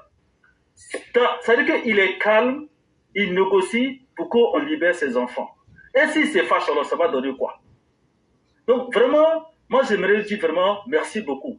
Voici quelqu'un qui est calme, dans la diplomatie, en sourdine, en dessous des tables, il règle ses problèmes. Mais s'il voulait là, avec l'armée qu'il a là, il pouvait descendre au Burkina pour aller en découdre, mais il n'a pas fait ça. Donc vraiment, j'aimerais que les Burkinabés comprennent que la Côte d'Ivoire, c'est pas leur région. Oui, est-ce que je peux terminer d'abord? Ou bien... Oui, on vous écoute. Hein. Ok.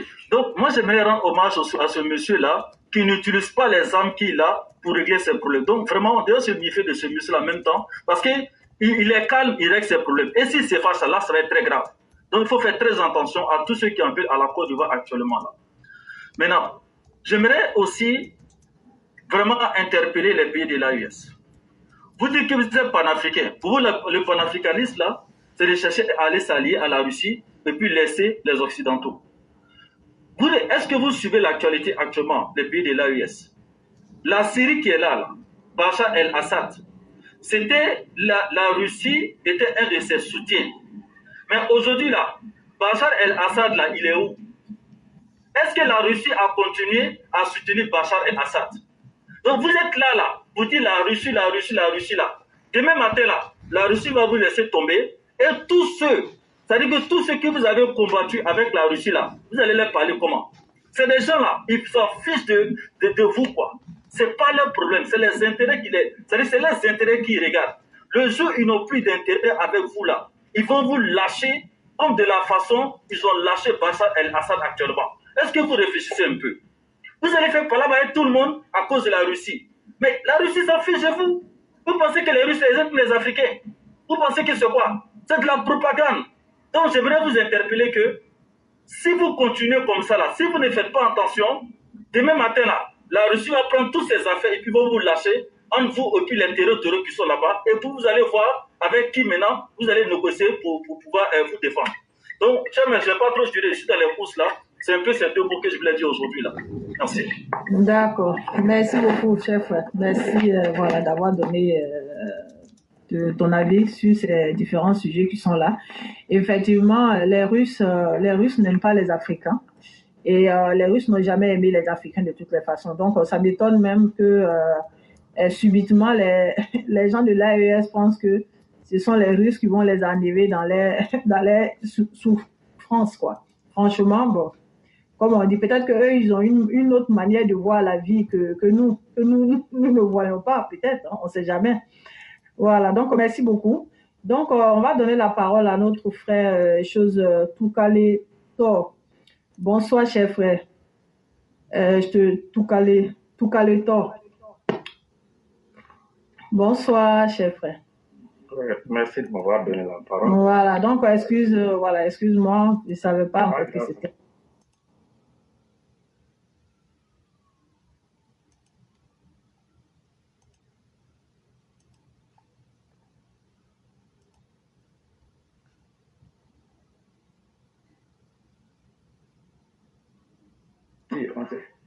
On se donne, on partage des idées. C'est forum des idées. Voilà. Sinon, je pense que l'AS ne réfléchit pas. Nous, on a fini de réfléchir depuis toujours. Voilà, on a pris un chemin non-retour. Ça, c'est nous, on ne compte sur aucun pays du monde. On compte sur nous-mêmes. C'est un pays qu'on compose avec nous, on compose avec ce pays. Il y a un qui vient de dire que quand Ouattara s'est fâché, il s'est fâché, il voulait amener l'armée ivoirienne au Niger. Mais pourquoi il n'a pas fait? Il sait. Mon ami, attends, excuse-moi, mon ami. Écoute-moi, je ne vais pas te laisser dire des bêtises ici, là. Non. C'est quand est-ce que le président a dit qu'il peut envoyer l'armée ivoirienne au Niger? Dis-moi, c'est quand? Donne-nous les preuves.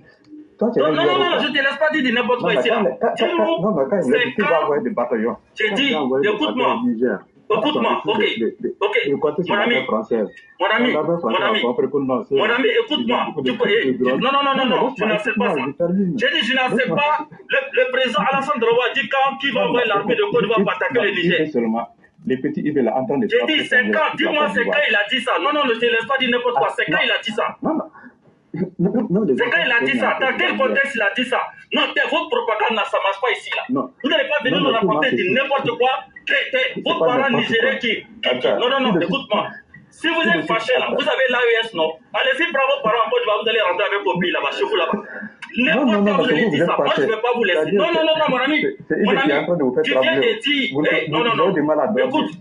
Écoute-moi. Si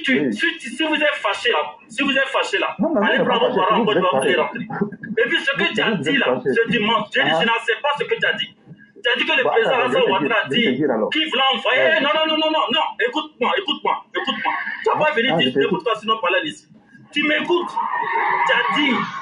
Tu as dit que notre président a dit qu'il va envoyer des militaires au Niger parce qu'il était fâché. Quand est-ce qu'il a dit ça? Puis dans quel contexte? Tu me dis ça d'abord. Voilà, je vais te dire. Tu m'écoutes maintenant? Oui. Ok. Et puis tu m'envoies les preuves, les contextes, depuis quand il a dit ça. Quand il y a le coup d'État au Niger, en Côte d'Ivoire pour établir la démocratie au Niger. Il a dit. D'accord.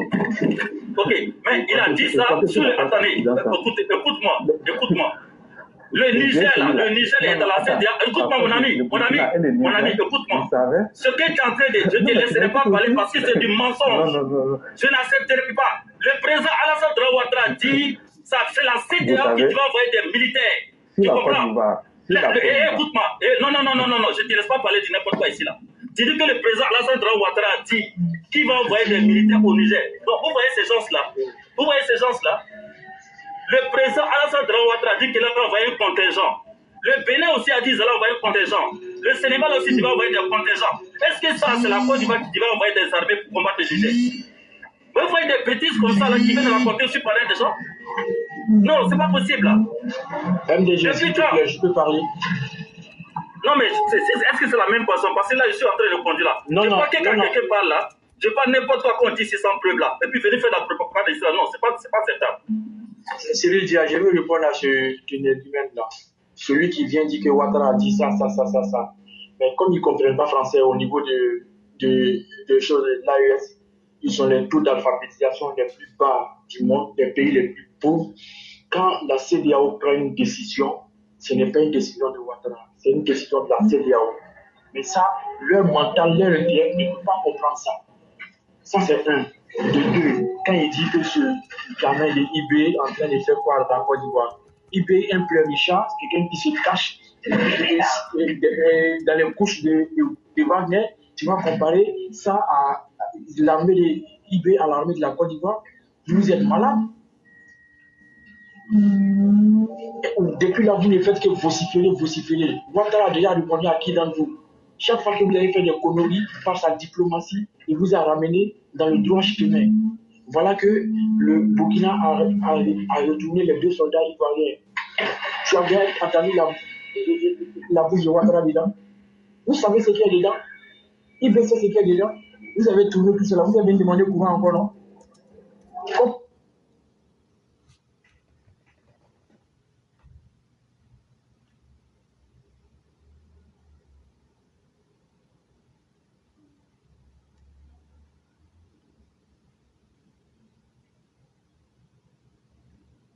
La décision de Ouattara.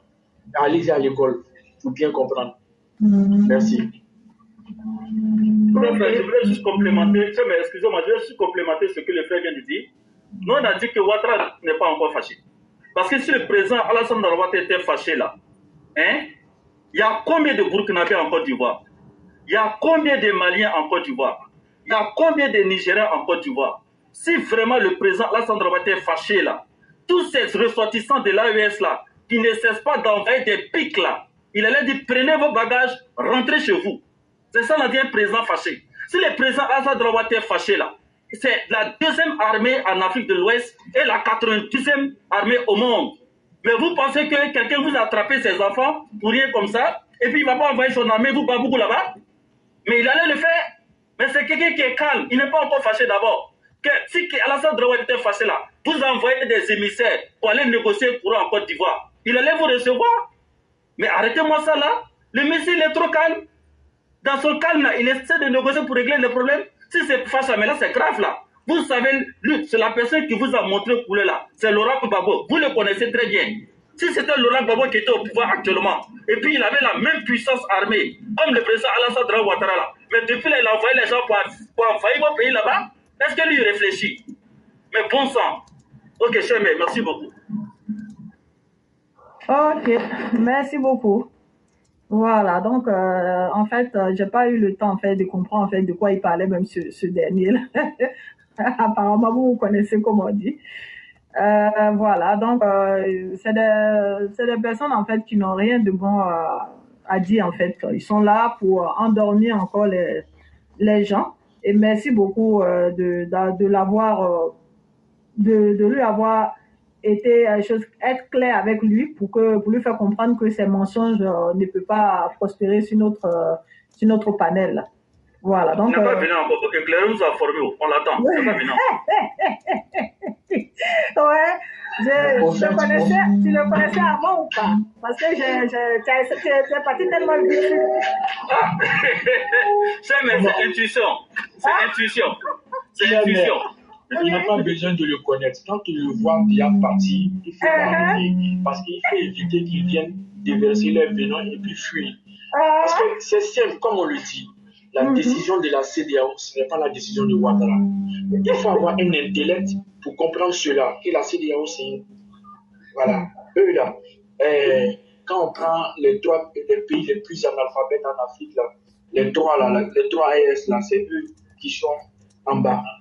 Donc, ça se comprend aisément. Donc, on ne doit pas les laisser venir dire du n'importe quoi pour partir. Parce qu'il allait dire n'importe quoi et puis il allait partir.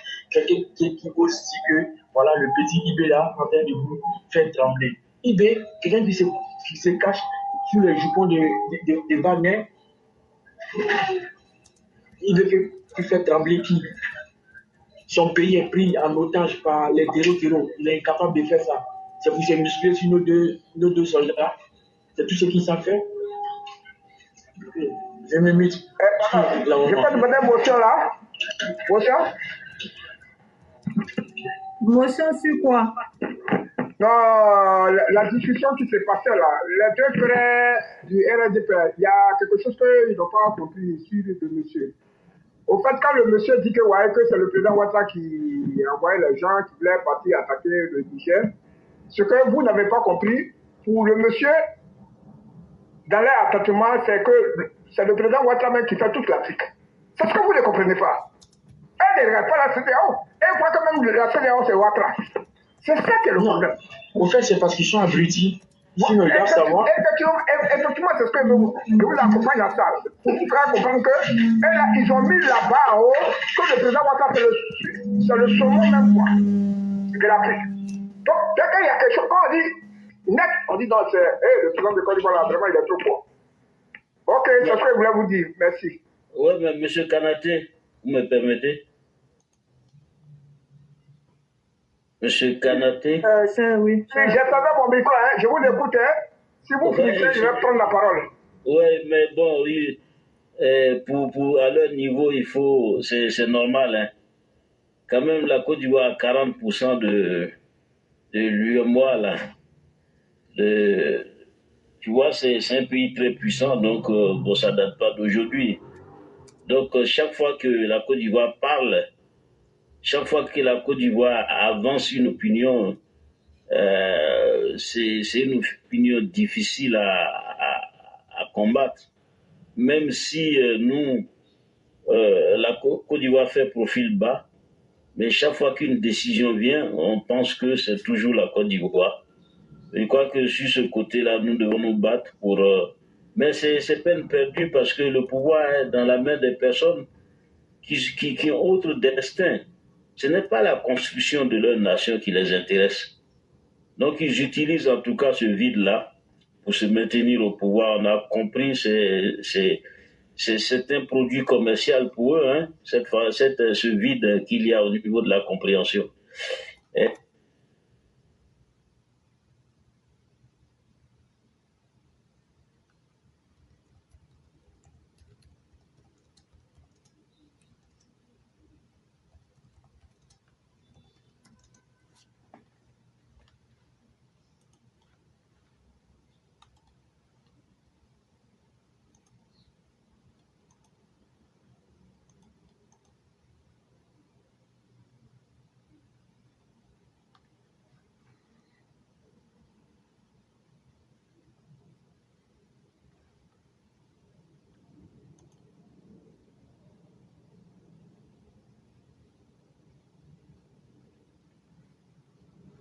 sur le terrain aujourd'hui du Burkina Faso, il y a des Burkinabés qui sont bien, peut-être qu'on les entend pas beaucoup aujourd'hui, qui veulent vraiment continuer à construire notre espace économique.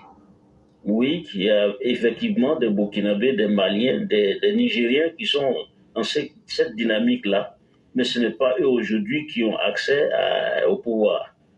Donc c'est à nous de vraiment continuer dans le maniement, comment on appelle ça, de la diplomatie, comme le fait le président de la République, pour nous mettre à l'abri de ces vouvouzés-là. Et je pense que nous avons les capacités de le faire. Nous avons les capacités de le faire. Et ce qui va les caractériser, c'est d'être dans le mensonge, dans les contre-vérités et aussi surtout dans les fake news, parce que c'est de cela qu'ils se nourrissent, quoi. Donc c'est tout à fait compréhensible. C'est des personnes en général qui n'ont pas fait des études et qui parfois, très souvent, ne sont pas sortis de leur pays.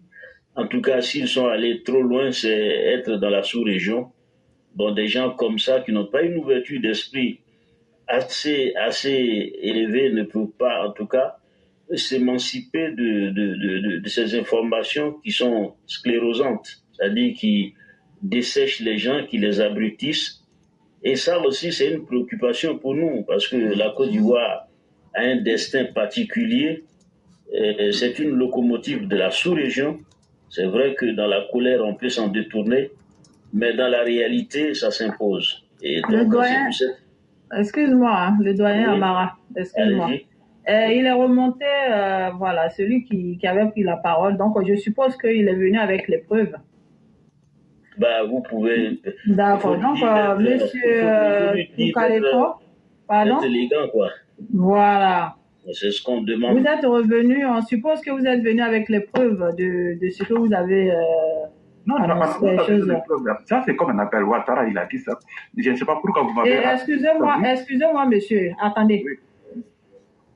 Vous ne l'appelez pas Ouattara, ce n'est pas votre ami et ni l'ami de celui qui vous gouverne dans votre pays. C'est monsieur, son excellence Alassane Dramane Ouattara. Ça, c'est la moindre des choses. C'est vous qui donnez l'importance à ce monsieur-là. Pardon? C'est vous qui donnez l'importance à ce monsieur-là. Pour nous, il n'est rien. Ah, d'accord, ok. Ben, il ne faut pas être aussi arrogant parce que ça ne va pas vous servir. C'est nous qui lui donnons de l'importance. S'il n'est rien chez vous, s'il n'est rien chez vous, chez nous, il est plus que chose. Après Dieu, là, c'est lui en fait, si vous ne savez pas. Et puis, contrairement à celui qui vous gouverne, qui vous amène à manger des herbes dans votre pays, là, nous, celui dont que vous êtes en train de parler, là, grâce à lui, là, vos populations, là, il ne meurt pas de faim. Ok? Si vous avez oublié ça, si vous avez assez perdu votre, je ne sais pas, c'est votre cerveau, ou bien votre manque de discernement vous monte par la tête, que vous ne savez pas ce qui se passe dans le monde entier, il est parti où encore ce bon à rien là. Vous pensez que vous pouvez monter ici, vous venez dire la bêtise et puis partir? Il fallait pas le laisser, moi c'est à cause de lui, moi je suis. Mais il est parti? Parce que là, j'ai sommeil, mais il a coupé mon sommeil. Il est parti lui-même. Il a dit la chose. N'importe quoi. Ou bien tout Kaleta, faut monter. On va venir vous raconter des bêtises ici à notre président. Même. Tu vas voir. On ne dit pas des bêtises ici. Hein. Un idiot. Tu penses que notre président là, il peut être comparé à un de vos présidents couillons là-bas, Ibe Kaka, des cannibales comme ça. Il est où même? Faut monter. Monte. Il est parti, je ne sais pas où. Faut monter. Hein. Faut monter. Monte. Ibé était un cannibale, un imbécile, un chien, Ibé caca, un enfant mal élevé, un bâtard. Quand tu vas venir dire que nous on donne de l'importance, comme M. Ouattara là, vous allez rentrer au paradis. Je t'envoie une demande, faut monter. Je suis là pour toi. Je dis, tout Caleton. Voilà. Ibé, c'est un imbécile, c'est un enfant indésiré. C'est un fils de pute. Toi, tu dis quoi? Tu dis quoi? Si tu ne respectes pas notre président, on te jette. Imbécile, c'est ce qu'on est obligé de dire. Bon, je le repartis encore. Ok, il faut le laisser partir parce que... Merci beaucoup, merci beaucoup. On sait que c'est... Carrément, après, c'est vous qui lui donnez de l'importance. Nous-mêmes, on n'a pas besoin même de lui donner de l'importance. Quelqu'un qui vous nourrit là, si toi, tu n'as pas eu l'importance de la personne là, c'est que toi-même, on doit même tes yeux là, ça ne sert à rien. Tes oreilles là ne servent à rien. Mais vous savez, les gens qui sont dans le désespoir, ils sont comme ça. Au lieu de mettre...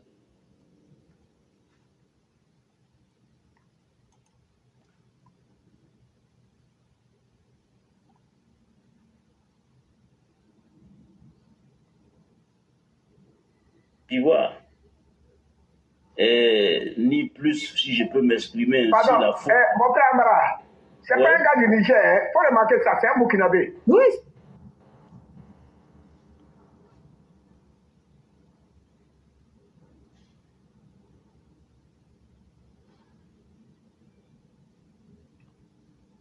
Tu sais que ça ne va pas nous... Et il faut qu'il soit rassuré que nous saurons faire la distinction entre les bons Burkinabés et les Burkinabés perdus. Bravo. Mais c'est des gens qui n'ont pas de dignité. Ils ne peuvent même pas assumer même sa vraie identité. Mais c'est pas ça. Bah oui. Là, des gens qui n'aspirent pas à améliorer leurs conditions et mettre les fautes sur les autres. Un pays qui vous accueille et qui s'occupe de vous, c'est vous qui remplissez, comment on appelle ça, nos plantations ici. Vous êtes dans les marchés, etc. Vous avez une vie qui est quand même acceptable. Ça, vous pensez que ça se fait comme ça à coup de baguette magique? Non, c'est bien dommage. Mais j'ai pas envie. C'est pas le Burkina, c'est pas Ibé qui gère le Burkina. Faut dire c'est Assimi Goïta qui gère le Burkina. Ça faut bien préciser. C'est dommage, quoi. C'est malheureux. D'accord. Il y a une personne qui est là, voilà, une autre personne qui est là. On va lui passer la parole. Dira. Parce que je devrais parler, hein. Oui, mais vous n'avez pas dit que vous allez poser la parole, des questions à Éclaireur pour vérité. Ouais, mais est-ce qu'il est là? Il n'est pas encore là, donc attendez alors. Ah, ok. Ok, merci beaucoup. Donc, on vous écoute, chef frère, je dirai Éclaireur. Bonsoir. Bonsoir à tous. Vraiment, félicitations à vos efforts que vous faites pour honorer notre grand président Ouattara, qui a tout prouvé, qui a tout démontré dans sa vie, là, qui a sa longue vie qu'on espère qu'il va encore durer sur la terre des hommes. Vraiment, je vous remercie pour l'effort que vous mettez à cela. Moi, ce que je voulais dire, vraiment, je compatis à ce que notre président Ouattara il a vécu depuis toute sa vie, parce que c'est comme si les choses, ceux qui ne l'aiment pas là, ils le mettent toujours en confrontation, toujours dans la même situation. Ça veut dire que, comme il est compétent, il est sérieux, il arrive à réaliser des grandes choses, les gens qui le détestent, ils cherchent à le rabaisser d'une manière, à l'insulter, à insulter sa mère, en fait, à le toucher dans son être, de telle sorte qu'il est très mal pour rien comme ça. C'est-à-dire vouloir lui faire du mal pour rien à chaque fois. Et après, le sort veut que ces gens-là se retrouvent sous ses pieds et il doit avoir pitié d'eux. Voilà, moi, ce chemin-là, il y a remarqué que ça se répète beaucoup dans la vie de notre président. Oui, je trouve que c'est sa pénitence, quoi, en tant qu'homme. Parce que devant ce qu'il a vécu là, il y a peu de gens qui vont vivre ça et vont pouvoir se comporter tel que lui se comporte, hein, vraiment. Bon, moi, je le dis personnellement, en pensant à moi-même, mon caractère. C'est-à-dire que moi, à la place de Ouattara, ceux qui ont fait déterrer qui ont persécuté ma mère, soi-disant pour des questions politiques, j'allais faire le crime. Moi, je suis pas sûr que j'allais leur pardonner, quoi. J'allais même pas leur pardonner, même. Je dis que j'allais les laisser, comme on dit. Vous savez ce que je veux dire, en fait, en disant cela. Je ne suis pas très sûr. Donc, vraiment, ce monsieur-là, il ne sait pas quel cœur il a eu à vouloir à supporter tout ça et à quand même rester serein et en se disant que même si ces gens-là reviennent vers moi ou bien que je me retrouve au-dessus d'eux, je vais essayer de ne pas agir de la même manière. Je pense que c'est ce que, au niveau des premiers thèmes, c'est les gendarmes, par exemple. Je crois qu'il y a eu l'éclaireur pro-vérité a fait un truc, une vidéo, un post sur les deux gendarmes là, que à la différence de ce que nous on a eu à faire, le traitement qu'on a eu pour, on a été bienveillant envers des deux militaires, bon, un VTP, un milicien et puis un truc burkinabé. Et ils se sont, quand leurs parents, on leur a rendu à leurs parents, ils étaient bien entretenus, bien portants, comparé à nos trucs. Tout ça là, ce sont des actes qui incitent à la haine, quoi.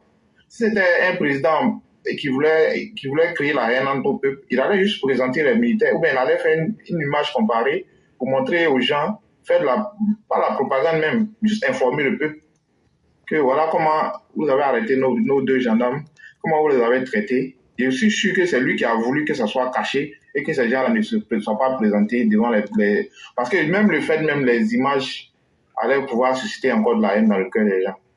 Donc vraiment, je lui tire un chapeau. Je prie Dieu qu'il ait encore plus de force pour pouvoir supporter tout ce qui lui arrive là, afin qu'il puisse continuer à gérer notre pays comme il se doit, dans cette abnégation, ce sacrifice qu'il a fait là. Donc les deux gendarmes là, ce n'est que, nous tous on sait, notre président il sait aussi que l'AES là, ce sont des propagandistes, ce sont des idiots. Il sait pas, on dit que c'est la jeunesse africaine qui doit prendre le pas sur les anciennes générations. Mais quand je vois comment les gens de AES se comportent, comment les gens qui sont jeunes, hein, qui ont la quarantaine pratiquement, mais il n'y a aucun espoir pour dire que oui, la jeunesse africaine va prendre le pas et ça va changer. Si ce n'était pas la grande gueule, les Kémy Séba et autres là, ce sont les gens de la quarantaine, les Nathalie Yam et autres là. Mais ils n'arrivent pas à gérer. C'est-à-dire qu'il n'y a aucun esprit. Si on les compare à quelqu'un qui a 2 fois leur âge, je vais dire globalement, le président Ouattara, il n'y a pas photo. L'âge n'a rien à voir. Ça, c'est l'esprit maintenant qui parle. C'est vrai si on parle de l'âme de la personne, mais ça n'a rien à voir avec l'âge. Donc les Africains n'ont qu'à arrêter de se mentir. Les soi-disant panafricains là, n'ont qu'à arrêter de se mentir. Ibé Kakao là, Ibé l'idiot là, le plus idiot de tout l'AS là, il a quel âge? Moi, je ne suis plus âgé qu'Ibé. Mais il est en train de faire quoi? Foutoir, c'est le foutoir. Son peuple est en train de mourir autour de lui. Il est venu avec sa grande gueule là. Et voilà ce qu'il a fait. Bon, dans tous les cas, notre militaire n'allait pas rester dans les mains indéfiniment. Il a juste copié ce que le Mali nous avait fait. Maintenant, il a vu que ça ne peut pas porter. Surtout que, et même les luttes là, on sait. Tous ceux qui ont de l'esprit savaient que ça n'allait pas.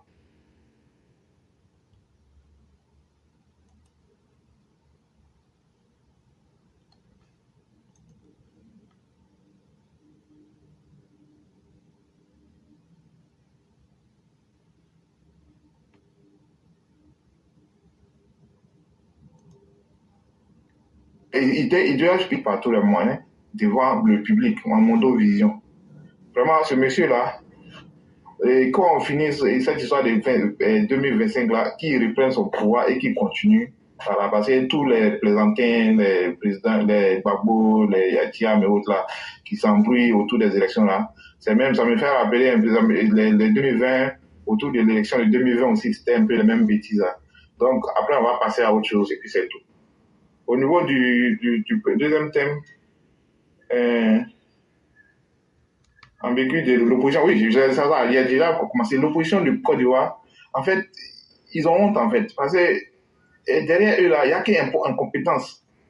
Si c'est pas le fait de jouer sur les sentiments ethniques, comme quelqu'un a dit là, comme on appelle la xénophobie, comme le ministre de la jeunesse Mamadou Touré a dit, il n'y a pas de critères. Si tu prends Gbagbo, si c'est pas le fait de BT, de l'Ouest, il n'y a rien.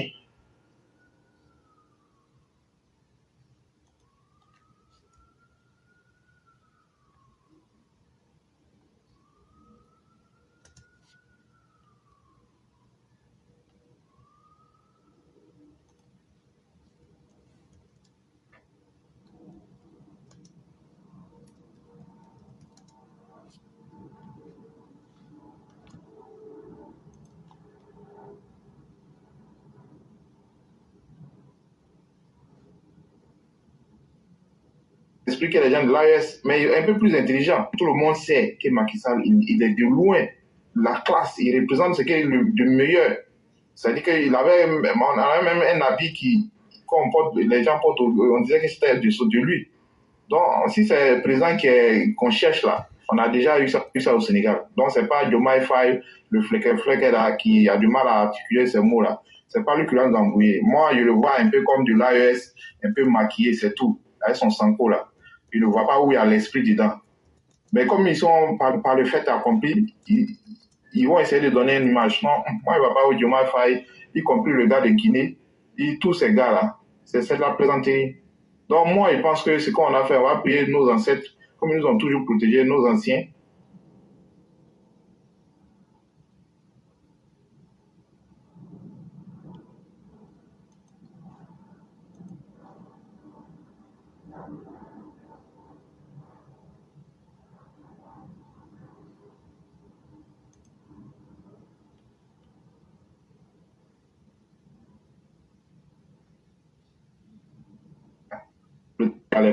Ça n'allait pas faire long feu, comme on dit.